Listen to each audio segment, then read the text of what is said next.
Beleza, vamos lá. Por que tanto Isekai se passa na Europa medieval e o fascínio do Japão pela Europa? Hum. Nos últimos anos, Sempre o mesmo. Bom dia, boa tarde, boa noite. Por favor, se inscreva no canal, deixa o like, compartilhe. Se puder, mande um live pix e apareça nas lives. Droga. parecia impossível escolher Salve, um Kaique, anime tudo da certo? temporada sem se Infelizmente tive que adiar o bagulho lá.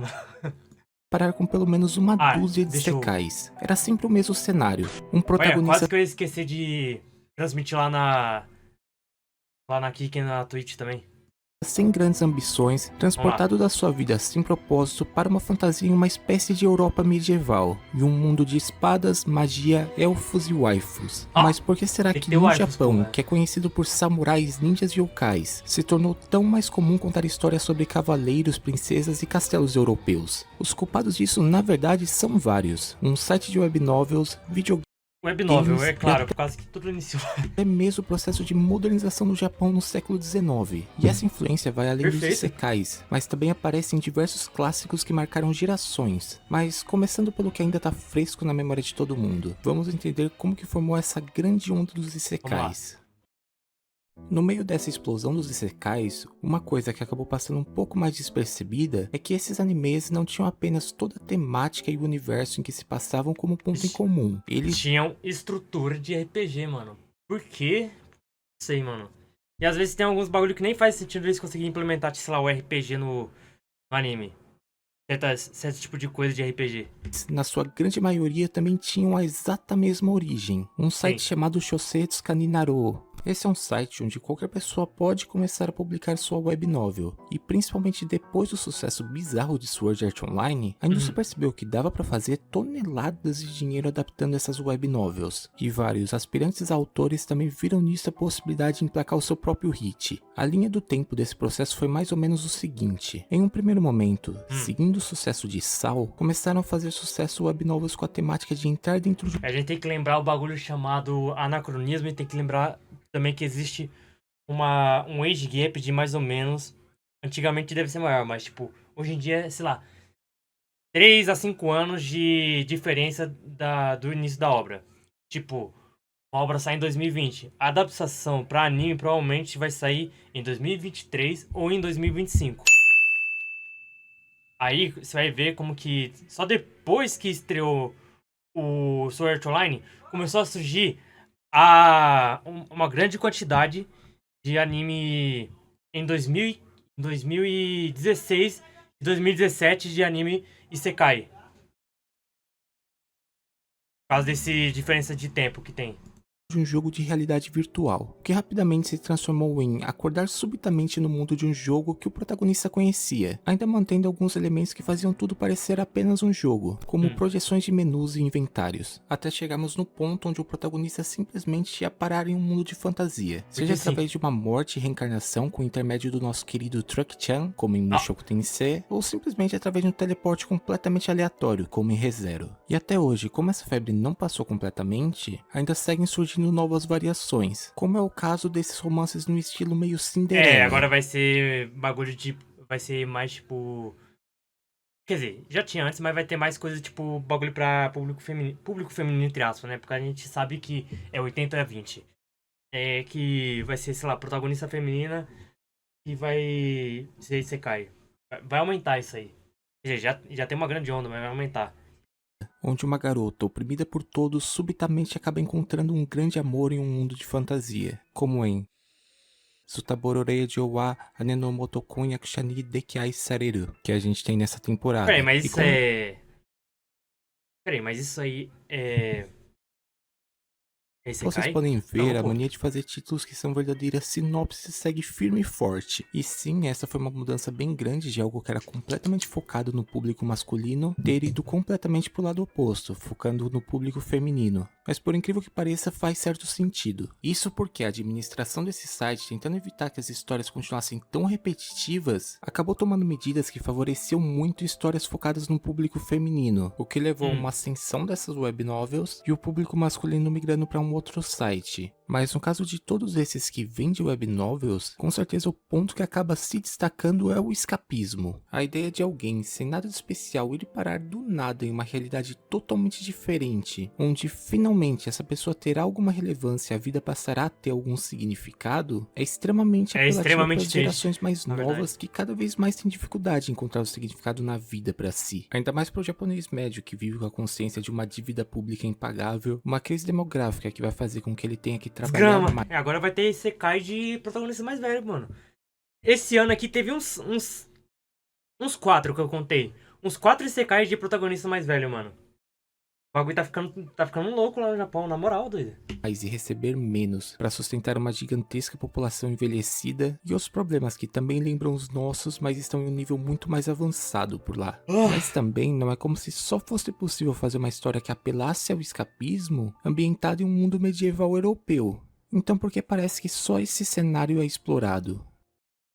Uma parte da resposta está nos videogames. Com certeza, uma das estruturas que vocês cansam de ver nesses isekais é de um protagonista ser colocado no papel de um herói e ter a missão de derrotar um Mao, ou Rei Demônio em português. Essa estrutura hoje parece uns apenas 3 uma isekais essa fórmula temporada. genérica adotada por uma grande parte dos animes de fantasia. Mas na verdade, ela é bem antiga e mostra exatamente a maior inspiração da maioria dos isekais, Dragon Quest. Como a gente viu Dragon agora há Quest, ô pouco, louco. os isekais modernos nasceram de histórias onde o protagonista ia para dentro do mundo dos videogames. Então é até esperado que uma grande parte desses animes se inspirasse em algum jogo que tivesse sido marcante para o autor da web novel. E vocês podem ter certeza que a franquia Dragon Quest foi muito marcante para a maioria deles. O fato de Dragon Quest não ser tão grande fora do Japão acaba fazendo com que a gente não tenha tanto a noção do tamanho e influência dessa franquia por lá. Mas no Japão a coisa é tão bizarra que especificamente o lançamento do terceiro jogo em 1988 literalmente parou o Japão. Na época ainda não existia a possibilidade de comprar jogos online, então já na madrugada da quarta-feira, que foi quando esse jogo foi lançado, já tinham filas enormes para comprar o jogo, e no auge a maior fila chegou a ter mais de 2 km e 10 mil pessoas. Diversas crianças faltaram às aulas, com 356 chegando a ser pegas e levadas para detenção, e até adultos deixaram de trabalhar na tentativa de conseguir jogar o mais rápido possível. Só que a histeria não acabou por aí. Vários comerciantes passaram a tentar se aproveitar da situação impondo vendas casadas, e para piorar também tiveram as caçadas do Dragon Quest, que consistiam em grupos de delinquentes emboscando crianças no caminho de casa para roubar o jogo recém-comprado delas. O que, bom, aqui no Brasil pode parecer só mais um dia normal, mas por lá foi um verdadeiro escândalo e a situação ficou tão fora de controle que a Agência Nacional de Polícia fez com que fosse adotado um sistema de reservas, permitindo que as crianças e adolescentes conseguissem comprar o jogo após a aula. E também, desde então, nunca mais foi lançado nenhum jogo de Dragon Quest em dias de semana. Esse lançamento foi o principal responsável pelo Japão. Não, os bagulhos chegou o nível de ir lá e tentar roubar a porra do jogo das crianças é foda, mano. Calma aí. Parar de ver jogos como uma simples brincadeira, mano, mas como uma gigantesca indústria em nascimento. E também foi o responsável por jogar o gênero dos RPGs e a estética de fantasia medieval para o mainstream japonês. O Akira trabalhou em um monte de obra diferente, né? Japonês. Mas o que influenciou Dragon Quest a adotar essa temática? A resposta está em 2 RPGs para computadores que entraram no Japão no começo dos anos 80 e alcançaram relativa popularidade. Mas o ponto principal é que entre os seus fãs quer jogar esses bagulho, criadores... esses jogos de MS-DOS e esses jogos aí de puro texto. Jogo tipo, um jogo que você só tem que escrever a ação que vai lá e reage. Quero ver como que, tipo, deve ser uma experiência jogar um bagulho desse. E Dragon Quest. Esses dois jogos eram Wizardry e Ultima. E esses jogos, por sua vez, surgiram com a proposta de adaptar a experiência de jogar RPGs de mesa como D&D para os computadores. Claro que os próprios RPGs de mesa também tiveram alguma influência no Japão. Como exemplo disso, nós temos Rodos to Senki, uma série de novelas que foi adaptada para anime no final dos anos 80. E também não tem como deixar de citar a influência de Senhor dos Anéis, que basicamente moldou o gênero da fantasia como nós conhecemos hoje. Mas só foi com a criação dos primeiros jogos de computador que essa temática começou a ganhar vida no Japão, e só foi explodir mesmo com o sucesso absurdo de Dragon Quest 3. E a gente até poderia terminar o vídeo por aqui, mas a verdade é que essa história ainda estaria muito incompleta, porque apesar da gente terminar vídeo, mano, eu tenho que começar a editar a droga do meu vídeo agora, mano. Provavelmente eu vou ter que parar de pagar editor. Eu não vou ter mais. Vou ter que editar meus vídeos sozinho agora. Então, vai ficar foda. Vai Ter ficar foda. visto a linha do tempo de como essa temática entrou no Japão e foi se desenvolvendo, a gente mal começou a falar dos motivos dela Sai ser tão fora. atraente por lá. Afaste-se. Porque né, se todos esses primeiros jogos tivessem falhado em capturar a atenção dos japoneses e vendido mal, as coisas teriam sido drasticamente diferentes. Então, para entender essa história por completo, a gente vai ter que dar uma leve investigada na obsessão japonesa pela Europa. Entre 1639 a 1853, Ô, abre as portas. o Japão viveu Tô o que foi chegando. chamado de Sakoku, que foi um período que eles se fecharam quase que completamente para o mundo, temendo que ou Portugal ou a Espanha tentasse colonizá-los. E adivinha quem tentou? Foi a Holanda? Isso, foi a Holanda. Não deu em nada, mas eles tentaram.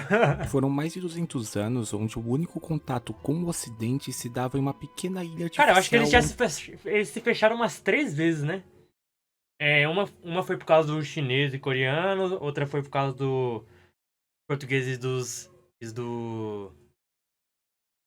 portugueses e dos espanhóis, e a terceira, eles fecharam, mas os Estados Unidos foram lá e obrigou eles a se abrir de onde eles novo. faziam negócios com a Holanda. Ixi, se abrir, Mas o aí que não. importa pra gente é que o fim desse período foi extremamente traumático pro Japão. Em um certo dia, sem nenhum aviso, surgiram enormes embarcações negras completamente armadas com canhões. Esses barcos vinham dos Estados Unidos da América, liderados pelo Comodoro Perry, e eles estavam lá para, com muita democracia e liberdade, é claro, exigir a abertura dos portos japoneses e impor tratados desiguais. E completamente comovidos com essa inesperada visita, os japoneses não tiveram muita escolha a não ser aceitar. Como consequência disso tudo, o shogunato Tokugawa, que mandava no país até então, cai e surge um novo governo encabeçado pelo imperador Meiji. E uma coisa era claríssima para esse... Eu tava pensando em botar isso aí no meu vídeo no roteiro do vídeo que eu tô fazendo aqui agora, mas ia demorar demais. Ia ser muito longo e ia ficar com preguiça. Novo governo. Os séculos de isolacionismo tinha deixado o Japão extremamente atrasado em relação ao Ocidente, e esse atraso precisava ser superado. E para cumprir esse objetivo, além de um grande processo de industrialização que eles passaram, também tiveram medidas como a Missão Iwakura, que foi uma viagem dando uma volta ao mundo realizada por ministros, burocratas e acadêmicos japoneses. E ela tinha dois objetivos: renegociar os tratados desiguais, o que foi um tremendo fracasso, e também estudar a cultura e forma de governo dos países ocidentais. E esse sim a gente pode dizer que foi realizado com sucesso. Os frutos dessa missão influenciaram enormemente o processo de modernização do Japão, e eles ainda trouxeram vários estrangeiros para auxiliar nessa modernização. Então na prática, todo esse processo acabou causando uma verdadeira ocidentalização no Japão. E vejamos os efeitos que deu até hoje. Tudo bem, o Japão ficou muito melhor. Ficou muito melhor, mas, pô... Se não fosse esse contato aí, a gente não ia ter a Primeira e talvez nem a Segunda Guerra. O Japão não teria se envolvido na Segunda Guerra. Se não fosse esse contato aí. Talvez, né? Bom, foi nesse período que os samurais foram abolidos, que um idioma japonês padrão foi estabelecido e os dialetos locais suprimidos. Também foi nesse período que o Japão ganhou sua primeira constituição, que era baseada na Democracia. Rússia, e também houveram mudanças mais triviais, como a proibição dos konyoku, que eram casas de banho onde homens e mulheres tomavam banhos juntos, algo que já tinha passado por breves proibições, visando coibir a prática da prostituição, mas ainda assim continuavam extremamente comuns. Que não adiantou muito, né? Por causa que ainda tem ainda banheirão lá, banheirão. Até a modernização. Como consequência desse processo, acabou nascendo um certo fascínio pelo Ocidente, e essa admiração não foi algo passageiro. Se a gente olhar para os mangás lançados quase um século depois, na década de 70, Se a gente for principalmente... olhar agora, os mangás tá começando a ficar com essa palhaçada de querer baixar a cabeça pro Ocidente. Aí não dá, mano. Mas ainda bem que tem alguns based ainda que tá metendo louco. Por falar...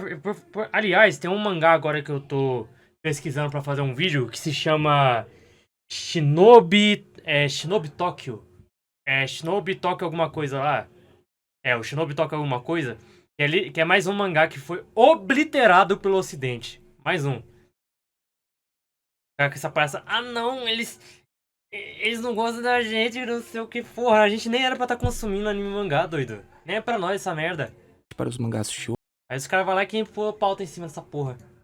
a gente consegue observar esse fascínio claramente. Por exemplo, em uma pesquisa que usava como base edições publicadas entre 1967 e 1975 da revista Shoujo Weekly Margaret, Cerca de 32% das histórias se passavam ou na Europa ou nos Estados Unidos, mas o mais interessante é que nesses cenários o conteúdo da história tendia a ser um pouco diferente. Os países estrangeiros representavam um mundo de sonhos e aspirações, repleto de luxo e romance, servindo tanto como forma de escapismo, parecido com o que a gente viu quando falou dos Aí chama a gente de vira-lata, mano. musicais modernos, Chama a em gente de especial vira-lata. a França parece quase como um sinônimo de nobreza e elegância, como em Rosa de Versalhes, mas também não era só por escapismo. Usar um país estrangeiro como cenário também facilitava com que as personagens agissem de forma que não era socialmente aceita no Japão. A distância acabava possibilitando tratar de temas polêmicos de uma forma mais livre, principalmente em questões de gênero e sexualidade. Não é à toa que Nunca vou assistir Rosa de Versalhes, vai se fuder. mangá considerado o primeiro BL, Kazetoki no Uta, tem a sua história ambientada na França e não no Japão. E o fascínio pelo Ocidente, em especial pela Europa, não para só nos mangás. Na verdade, se você andar pelo Japão hoje, você ainda consegue observar materializações dele. Por exemplo, essa é a Torre de Tóquio. Eu acho que você já viu alguma outra torre meio parecida com essa, né? E elas não são parecidas só no estilo, até a altura é quase a mesma. Enquanto a Torre Eiffel tem 330 metros, a Torre de Tóquio possui 332 metros. E eu acho que você acabou percebendo que eu citei a França várias vezes nesses últimos minutos. A França tem Mas bastante influência lá no Japão por causa do anime e do mangá, mano. Amanhã vai ter um episódio lá com o Ikeda que a gente vai falar sobre isso. Sobre, sei lá, a ocidentalização da produção de mangá globalmente.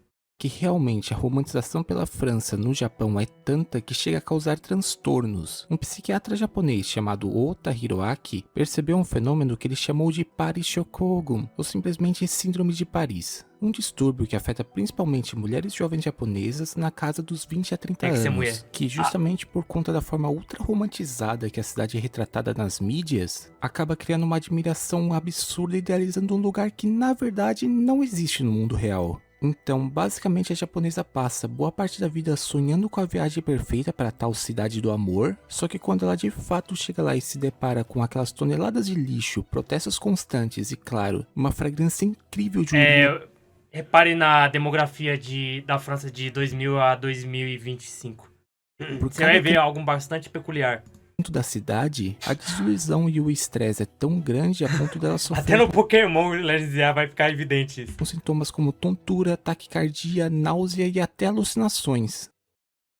Ainda pela década de 70, além dos mangás shoujo, a admiração pela Europa também influenciou a criação de um programa chamado Sekai Meisaku Gekijou, ou Teatro das Obras-Primas do Mundo em português, que basicamente consistia em adaptações para anime de contos clássicos da Europa e da América do Norte, com a maioria ambientada em cenários rurais da Europa do século XIX, retratando uma vida simples no campo aquele anime que cercada saiu na temporada passada, que é uma adaptação de um livro.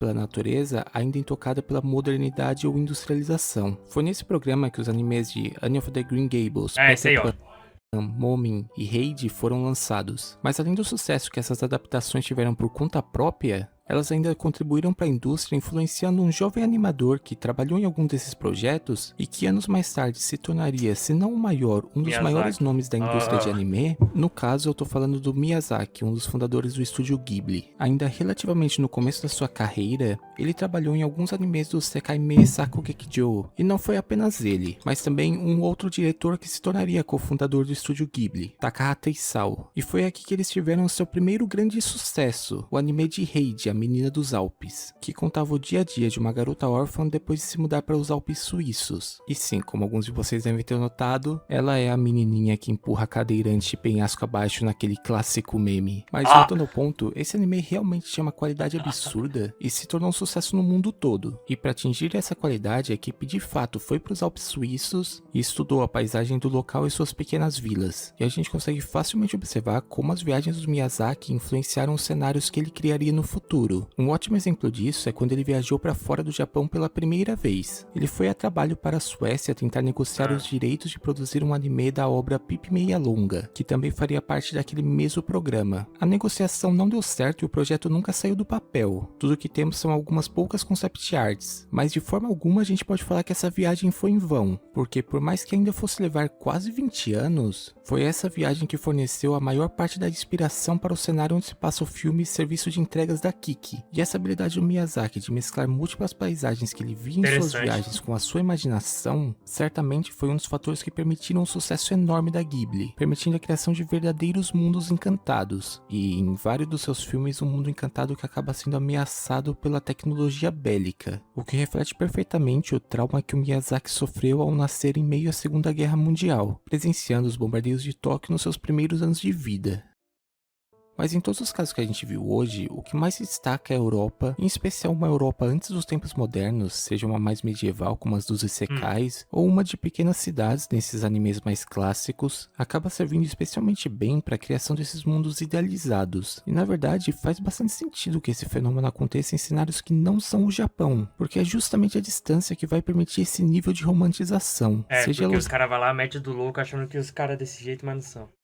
usada apenas para escapismo, como no caso dos isekais, ou para criar um mundo ainda não maculado pelo lado podre da modernidade, como a gente vê nos filmes da Ghibli. E por mais que sim, existam outras possibilidades e culturas que poderiam ser exploradas, no final a própria história fez o Japão acabar tendo uma conexão e carinho especial pela Europa. Essa é uma fórmula que tem se repetido com sucesso há bastante tempo e dificilmente vai sumir completamente. O mais provável é que, ainda por muito tempo, eles continuarem preferindo esse cenário quando quiserem fazer o espectador se distanciar do seu dia a dia, e assim mergulhar em um mundo fantástico. Tão fantástico quanto você deixando o like, hypando o vídeo e se inscrevendo no canal. Se inscreve e dê o like. Os pais do gênero em si, Isekai, eram bem variados. Começou já, mano. Ó aqui. As Crônicas de Nárnia, O Mágico de Oz, Alice nos Países das Maravilhas, etc. Todos eles são os pioneiros daquilo que se tornaria no futuro o gênero Isekai. Depois disso, temos os precursores japoneses, como Mahotsukai Sari e Fushigi Yuji. Sem esquecer também RPGs como Dragon Quest e obras de fantasia em geral, como Senhor dos Anéis. Sim, o Senhor dos Anéis, na verdade, é uma das maiores inspirações. A junção de tudo isso deu origem aos avós dos isekais modernos, e um deles especial sendo Saul, que nem isekais por si só, mas influenciou bastante o gênero. E de 2010 pra frente, os pais dos isekais modernos são Mushoku. Mushoku, na verdade, saiu em mais ou menos 2010 também, eu acho que é a obra original. Ou antes. Pelo menos isso é o resumo dos isekais japoneses. O gênero em si tem história de construção bem rica.